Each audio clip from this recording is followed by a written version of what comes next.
Did you know that sugar, believe it or not, is one of the most addictive substances on earth? And so if you've ever said anything like, oh, I could never give up pasta or bread or chocolate, it's probably because you are struggling with an addiction that you don't even know you have. But if you're ready to break that addiction once and for all, then buckle up because today's episode is going to tell you exactly how to do just that.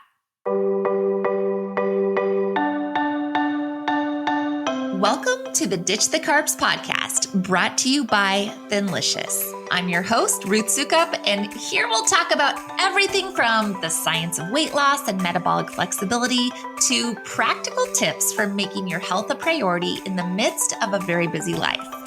It's the perfect blend of insightful education, practical application, and good old-fashioned motivation. So buckle up, friend, because it's about to get real.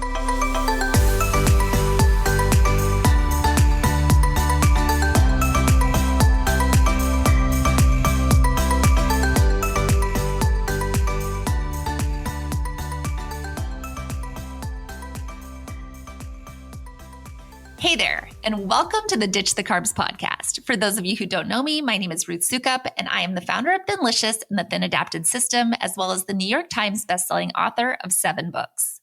And in today's episode, we're going to take a deep dive into a topic that actually makes a lot of people pretty nervous. In fact, it's possibly one of the biggest deterrents to even wanting to attempt a low-carb lifestyle, and that is the thought of giving up sugar for good.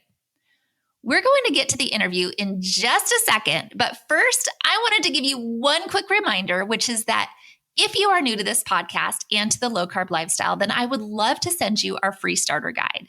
It's super helpful for understanding a little bit of the science behind our program, basically how it works and why, if you've reached a certain age, it might feel like your metabolism has just stopped working.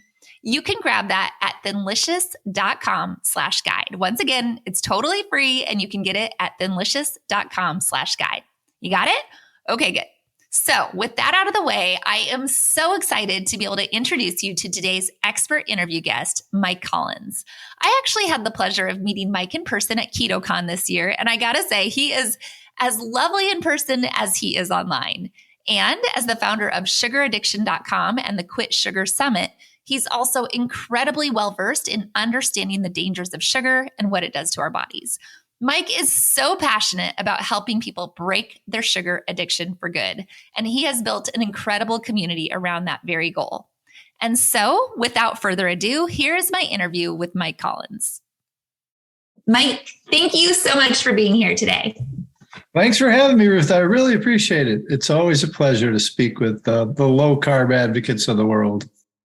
Yeah, right? I know. And I am excited about this topic. So before we dive into the details of sugar addiction and the keys for breaking that sugar addiction, can you just give us like a quick rundown or overview of your philosophy around this topic? How did you even get started down this path? Yeah, thanks. No, it's, it's almost another lifetime again, but about 37 years ago, I got sober from alcohol and drugs, and I just wanted to get healthy. And I ran across a book called Sugar Blues, and it just made a lot of sense to me. It was a long time ago, and the guy that wrote it, he eventually married Gloria Swanson, the famous movie star. It's like her last, her third marriage. And they promoted that book in the early 80s, and I just latched onto it. And I don't know, I just made it my thing and raised a couple sugar-free kids. I've always been, kind of a health nut, but I had a regular career. The kids said, Dad, you should write a book, because they grew up kind of strange because they didn't have any sugar when they were young, Yeah. So, I finally did that, got involved in sugaraddiction.com about 10 years ago. So it's been quite a ride. So did you actually go and write a book then after your kids? I did. We have a book on Amazon, I love it. I'll give it away. I'll tell the folks where to get it at the end. But awesome. I love that. And it's interesting. I mean, that you were talking about breaking sugar addiction or thinking about this in the 80s and 90s when most people were talking about fat in the 80s and 90s. Like fat was the evil thing, but sugar was not the evil thing. So you were ahead of your time. And I fell into the low fat thing myself too. I mean, I didn't eat sugar, but I also ate low fat, which I think was a mistake health wise. Yeah. So Interesting. Yeah. Interesting. Okay. So I'm just super curious, before we dive into your practical steps, what is the most surprising thing that you've learned through all your work on sugar addiction? Because like you said, you've been doing this a long time. You've probably seen a lot, heard a lot, just researched a lot. I would love to know, like, what is the thing that like really shocks people or surprises people when it comes to sugar addiction? This is a good question. And I'm really excited that you asked it, especially right up front, because usually it takes the arc of an entire podcast or interview or something for us to get to this. So here it is. And everybody that's not, Ruth's already sitting down. So everybody that's not sitting down, sit down. Okay. It has nothing to do with the food or what you eat. Zero. It has nothing to do with the food or what you eat. Here's the thing. So over the decades that I've been doing this and full time for the last 6 or 7 years and coaching people, we've got platforms with 15,000 people in, we've got 2 Zoom meetings a day in support. We have found that this is not a diet. It's the furthest thing from a diet. It's a substance use disorder recovery, meaning that people, until they understand about that they are psychologically, physiologically, biologically addicted to a substance, then they're not able to get free of this, that they're not looking for a sweet treat on their mouth. They're looking for a dopamine hit. And when I say dopamine, I mean a constellation of dopamine, serotonin, norepinephrine, GABA, your adrenals, your endorphins, all of these bodily feel-good chemicals are related to your sugar use. And we've literally been hijacked since we were babies, probably since the womb, but since we were babies, on a substance that is psychoactively active. No, it's a psychoactive drug. And most people don't realize they kind of grow up because sugar is almost free and pretty much ubiquitous. They can get it anywhere, anytime. Even a child can score it with no money. Yes, it sounds decidedly druggy, but people don't realize consciously that they are moving towards their emotional life is being managed by a substance. And literally when they get off of it, it's like all of these emotions attack you at once. Old stuff, old trauma, old feelings, and your new stressors, right? And it just takes a little bit, like I said, it usually takes an arc of a podcast, but it definitely takes some indoctrination for people to understand that they are getting off. They are changing the way that they manage their emotional life, especially people that self-identify as addicts. Now, people who we call harmful users, those folks possibly can go back to using a little bit of sugar after they've taken quite a bit of a break or a reset. But people that are addicts, they're just not going to be able to go back, some of them, and use sugar and ultra-processed carbs as well, because they all turn into sugar in your stomach. So that's the shocking part of all this. It's the furthest thing from a diet. Yes, you have to eat whole food. That's important. Everybody knows this, but they come here knowing this. But they also come here asking me, what's my food plan? What's my exercise plan? And we have to slowly move them over to the other side of the understanding that this has been the emotions of your life have been managed by sugar, and people it takes a while for them to catch that. So there you go. And it really is, I think, so shocking for people to realize that you're not, like, when we say sugar addiction, we're not just saying, oh, haha, yeah, I have a sugar addiction, as if it's nothing. It is literally just as addictive and just as destructive as being addicted to alcohol or drugs and what it's doing to your body. And physiologically, chemically what it's doing to your body. It is an actual addiction. And that's what you're saying. It's not, this isn't just a matter of dieting. This is a matter of breaking an addiction. Yeah, I started in late stage food addiction, Ruth. I worked with people 100, 200, 300 pounds overweight, losing limbs, going blind, and they still couldn't put down the sugar. And the fastest growing group in our community, on our platform, is people that are already sober from drugs and alcohol and still couldn't put down the sugar. To a man, to a woman, every one of them says sugar was harder to put down than the other drugs that they put down. So that should be telling enough. Mm-hmm. And you're right, 100%. People always make that joke. Oh, I'm addicted to bread. Oh, I'm addicted to chocolate. And it's funny right now until it's not, until people get really serious about it. So true. Okay. So let's really dive in. Now that we know this is an actual addiction, let's dive in and talk about the keys to breaking your sugar addiction. How many keys are there, first of all? And what is then the first step that somebody needs to take? Well, obviously, you do have to stop using it. You have to have a period of abstinence. But the important part is during that period of abstinence, when you stop using sugar and ultra-processed carbs, then you're going to go through a withdrawal cycle, right? You're going to be lethargic. You're going to be irritable. You're going to be starving all the time because your body is wanting to get this old substance back in, and your mouth and your stomach was the delivery system, right? And so it's going to take time, but you have to be aware during that time period that you're going to be substituting new methods for changing how you're feeling. Massage, walking, yoga, a hug, call a friend. You've got to begin the process of self-soothing in another way, right? A different way, a way that doesn't hijack the body's reward chemicals. See, what happened is over, literally it's only been about 10,000 years, and which is just a little bit in human evolution, just a couple of seconds in human evolution. We have figured out a way to hack a 10 million year old evolutionary process that was supposed to help us find food and sex and recreate the species. And we learned how to sit on the couch and hack that system, right?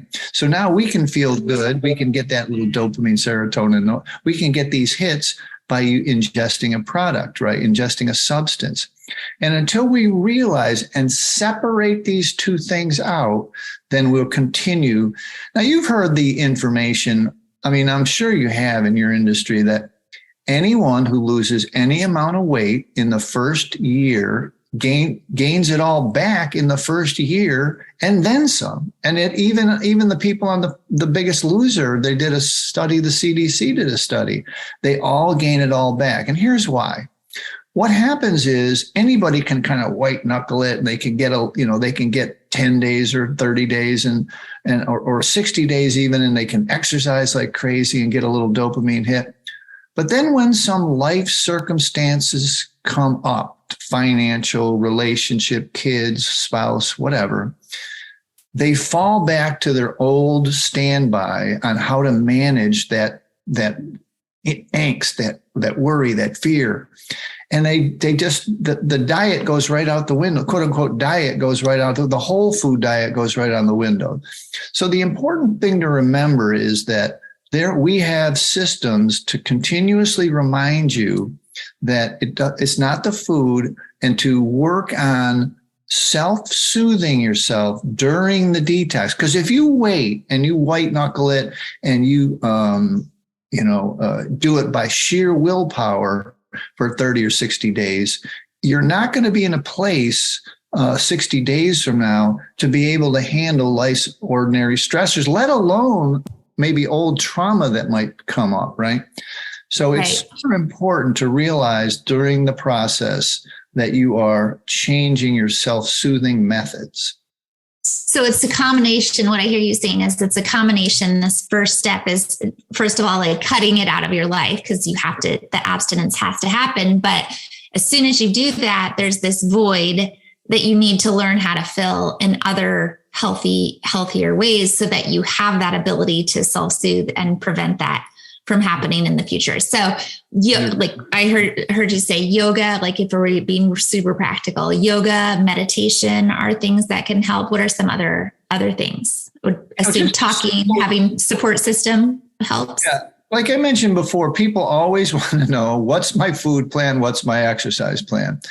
And I think, in a low carb world, and I'm sure a lot of your speakers are going to tell you that the idea that you can burn off these calories has been debunked, right? But people must realize that what we use exercise for is for the same self-soothing self-management, going out for a walk, okay, doing some weightlifting or yoga or whatever, something that, and that's why we exercise. We don't exercise for quote unquote calorie burn. That's pretty much been debunked. What we exercise for is to get this new flow of endorphins, this new flow of norepinephrine, GABA, all of these great, wonderful feel-good chemicals that the God or nature, whatever your belief system has endowed us with, right? And so they have to do that. They have to incorporate something like that in there to help them feel better, right? As they're splitting apart. And another thing, people, like I can get, drop a kind of a research knowledge bomb. We do a summit ourselves, and we're going to have our 10th, we've just had our 10th event. And I've interviewed over 400 experts. And when you get right down to it, the sugar molecule, so for folks that don't know, the table sugar molecule is half glucose and half fructose, right? And we understand what glucose is doing to the body, right? Diabetes and weight gain and everything. We've been studying that for years, right? But they don't, what's really coming now in science very rapidly, and if somebody on your, that's listening wants to get off sugar, they should study fructose, because fructose or fructose, so there's different pronunciations, literally affects the nucleus accumbens. It affects the processing in the body. It can only be processed in the liver. It causes a whole host of things people don't realize. IBS, there's actually a disease, fructose intolerance or fructose malabsorption. So if somebody wants to get off of sugar, they should study the fructose part that the science is exploding on. Literally, and it's really only been 3 or 4 years now where the science of this understanding of fructose has really exploded. So, study. So fructose makes up half of table sugar. Are there other places where fructose is found that are things that you should avoid?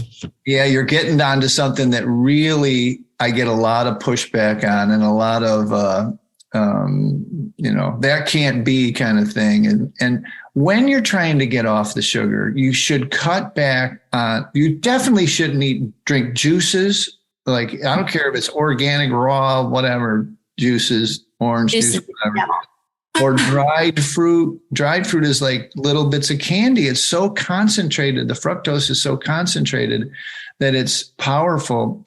And really, you shouldn't only eat low glycemic, low fructose fruits, so berries or strawberries or blueberries or something like that, blackberries. And only if you need a little bit of a, it's almost like people don't hate when I say this, but it's like your methadone. It's like your Suboxone. It's a way to ease through the withdrawals a little bit with a handful, not like a whole pint, but a handful of berries will help you get through the detox, Yeah. I mean, the molecule is the same, right? The molecule of, that's in the fruit is the same as the one that's in the sugar, right? The molecule doesn't change. It's still hitting, especially if you're like drinking a big glass of orange juice, that hits the liver with the same veracity as a Coca-Cola. Okay. It turns into fat, right? And creates, this is something people don't realize, Ruth. We have an epidemic of 5-year-olds with fatty liver. Now, this is an alcoholic's disease, right? But fructose also causes fatty liver, okay? And the fructose can only be processed in the liver. It has difficulty in the intestines. It literally punches little holes in the intestine, okay? So, you've got to heal your gut up with this lowered fructose, okay? Because you don't want the fat and the salt and the things that shouldn't be in your blood system, floating around and being processed by the liver, right? And the fructose included. So like I said, it takes a little bit of time to set this all up scientifically so people can kind of grasp what they're dealing with. And this is not something that I invented, or this is something, all I've done is interview the experts and try and get the information to you guys. So. Yes. So, I mean, the fruit thing is hard for a lot of people, especially when you think about low carb, because it's been so ingrained in us that fruit is healthy and you should eat more fruits and vegetables, right? Eat your fruits and vegetables. We've heard that our whole lives. And yet what you're saying is that this fructose, especially in fruits that contain high amounts of fructose, which is, you have to be really careful about it, is actually causing a lot more damage than we realize. Absolutely. Absolutely. And it keeps the cravings alive too. That's what fun would this be? What accomplishment would it be if you would fall to whatever your goals were, to put type 2 diabetes in remission, or find a weight that was comfortable for you? What good would it be if you're always craving sugar? You're always thinking about it. You've got to put your brain at peace. And the only way to do that is to get far enough away from it, because it is a physical craving. One, I've not really been able to understand scientifically that literally your taste buds, your brain, your feet, everything co-ops to crave more sugar. You know what I mean? It's like really a powerful driver, human driver, because remember, like just even 5,000 years ago, we were craving this feeling, this dopamine, to get sex and to find food, right? To keep us alive.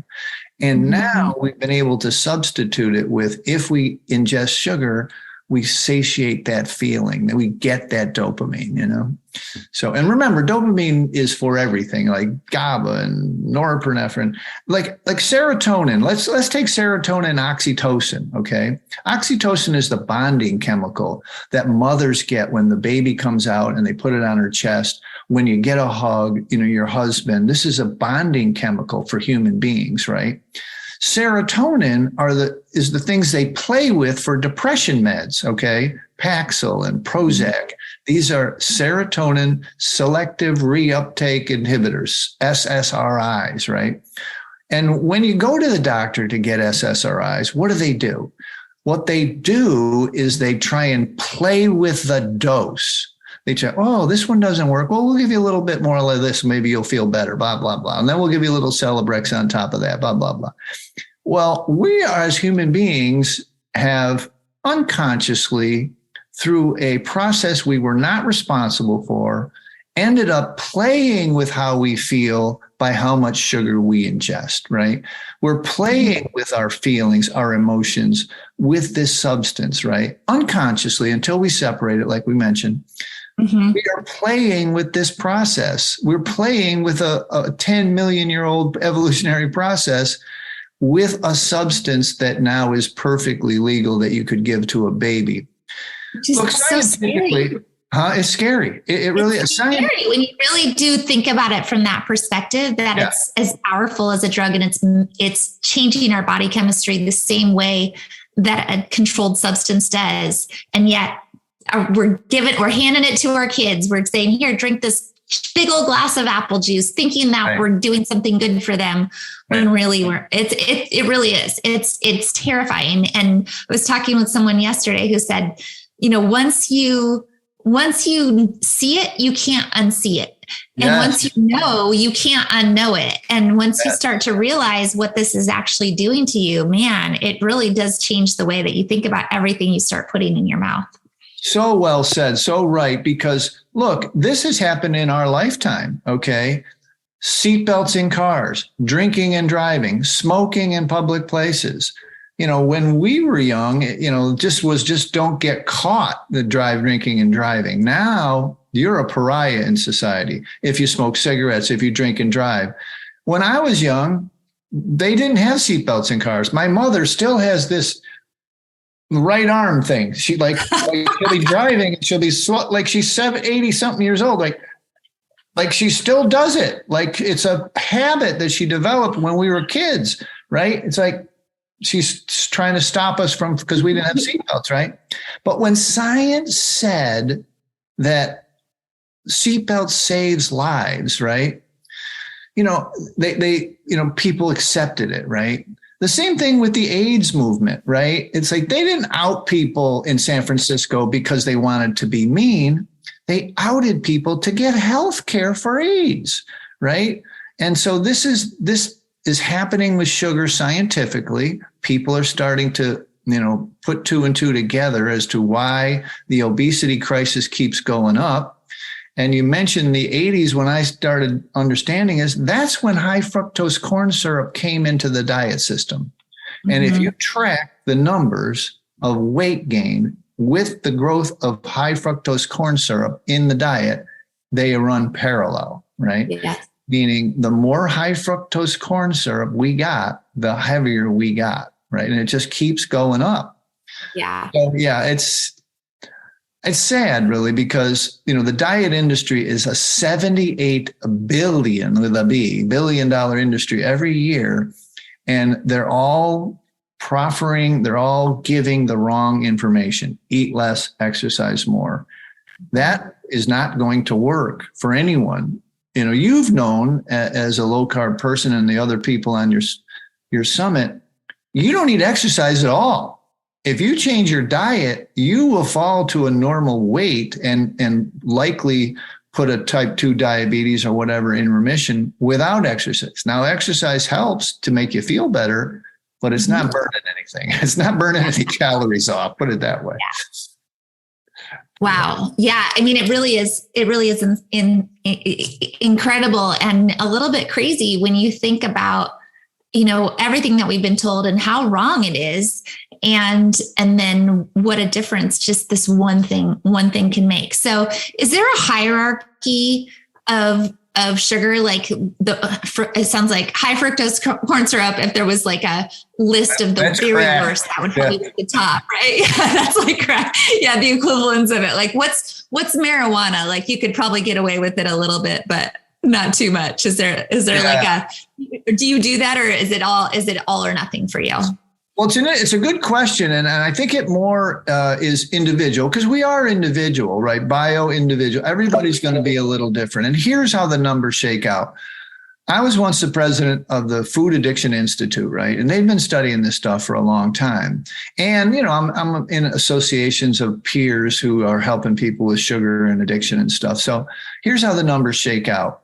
About a third of people are going to be stone cold sugar addicts. Biochemically, likely, they're going to have to go abstinent and not use sugar and ultra processed carbs.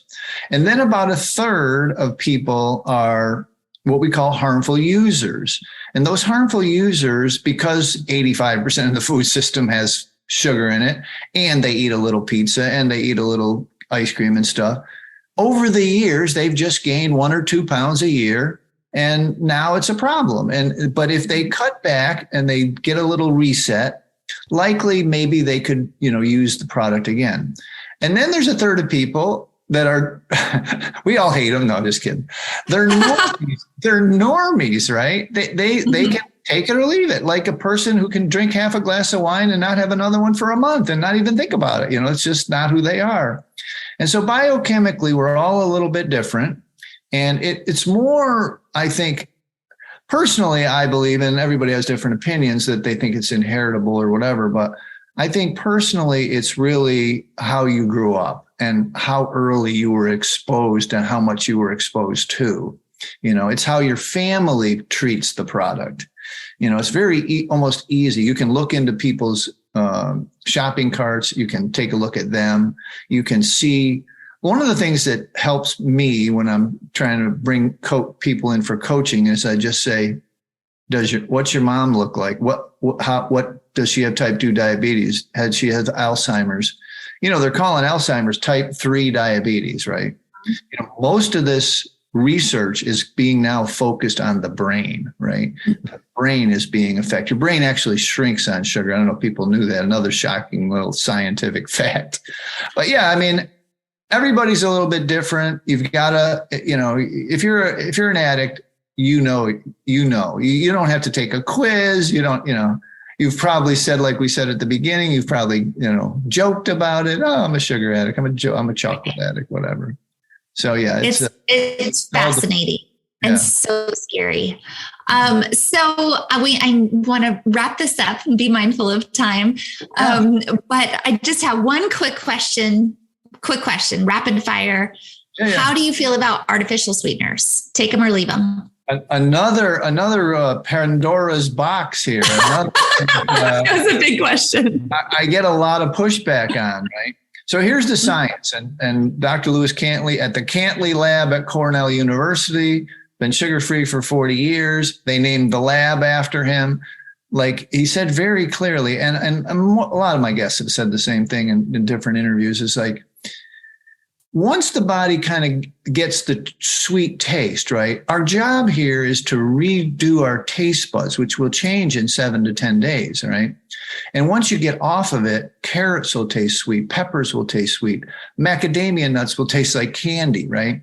And we need to change our sweet taste, okay? So we need to move people away from sweet taste, what we think of as sweet taste now, because the manufacturers of this stuff are trying to keep us on this high. They're trying to find this bliss point where we're, it's not too sweet, but not too sour, right? And so when the brain gets the sweet taste, it's looking for the high test. It's looking for real sugar.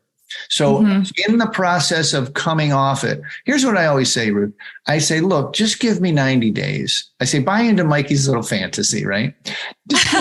Just give me 90 days of abstinence from, what we mentioned, the fruit and the fructose and the sweeteners and stuff. And you decide at that point. Almost with 100% success rate, no one goes back to their old life. Their skin is better. Their weight is better. Their memory is better. Here's a fun fact we can leave them with. Of all of the things that you would think that I've had hundreds of people put type 2 diabetes in remission with diet, hundreds of pound weight loss, literally hundreds of pounds, right? And the thing that they rave about in the surveys is that their brain comes back online. They can focus better, remember better, sleep better, anxiety's better, right? They can work better. This is what they're excited about. Yes, they've lost weight. Yes, they've done this other stuff, but it's the brain that they're excited about. So anyway, buy into the little fantasy. Give us 90 days of low carb or no carb, and you can see the changes. Okay. I love that. And I think what you said at the beginning, I'm just preparing yourself that if you are addicted, you're going to be detoxing. There's going to be withdrawals. You're going to not feel great for a little while, just as if you were detoxing from something else. So be prepared for that mentally and then find other ways of coping. So good. Okay. So I know you have an amazing resource. You mentioned it very briefly, but can you tell us a little bit more about that? Yeah, the book that was on Amazon, it's still there if you want to get a paperback, but you can just go to sugaraddiction.com. We brought it home. We're giving it away for free now. It kind of outlines all the things that we've been talking about, but you can just download the book for free. It's at sugaraddiction.com. You'll see a big yellow cover. It's called The Last Resort Sugar Detox. Just hit the thing and download it. You can read it for free on your Kindle or your computer or whatever. Yeah, just grab a copy of it and see if this doesn't, if what we've heard, we've talked about today resonates with you, that'll give you more information. Awesome. I love it. Well, definitely resonated with me. So Mike, thank you so much. This was amazing. And we're so glad to have you. Thank you so much for having me, Ruth. This has been fun. It's always good to talk about, this low carb thing. It is an important step, I think, in the evolution of sugar and carbs into the diet over the years. For sure. Thanks so much. All right, guys, that does it for today's interview. And that means that's all I've got for you today. I will be back on Monday to talk about a topic that I know impacts most of us on a daily basis, stress. Specifically, we're going to be talking about all the different ways that stress affects our health and what you can actually do about it. In the meantime, be sure to subscribe or follow the podcast on Apple Podcasts or Spotify or wherever you like to listen. And not only that, if you know anyone else who would find this content useful, then please, please, please think about sharing it with them. Send them a text, share it on social, share it via email, shout it from the rooftops. I don't care how we get the word out, but let's get the word out about this sugar addiction and how bad it is for us. And then finally, because this podcast is so brand new, your reviews on Apple Podcasts and Spotify or wherever you listen are a really big deal. So if you feel so inclined to leave a review, that would be absolutely amazing. Then be sure to take a screenshot and send it to us at hello@thinlicious.com, as we are choosing listeners at random every week to win a whole bunch of fabulous prizes. And then finally, if you have any questions or you just want to connect or there's any topics you want to see me discuss on the podcast, shoot me an email at hello@thinlicious.com. But that's all for now. I'll see you soon.